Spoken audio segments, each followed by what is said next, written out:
Long ago, in a land of golden meadows and silver streams, there lived a young prince named Rowan. He was brave and wise beyond his years, yet one dream filled his heart above all others. He wished to marry someone whose heart was as gentle as spring rain. Many noble ladies visited his castle. They wore gowns woven with moonlight, necklaces that shimmered like dew, and crowns that gleamed brighter than the morning sun. But none seemed quite right. Some were proud, others were vain, and some smiled only when others watched. One evening, as the sky blushed purple and the first stars began to shine, a quiet knock came upon the castle gate. Outside stood a young woman drenched from the rain.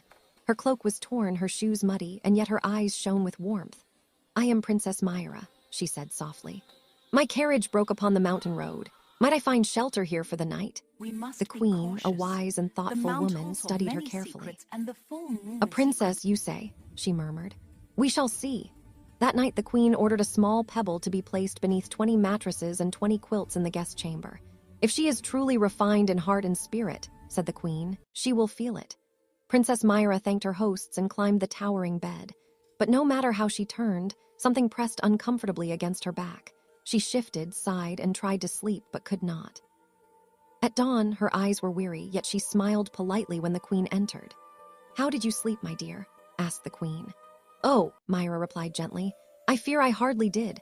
There seemed to be a small stone or something beneath the bed." The queen's eyes softened.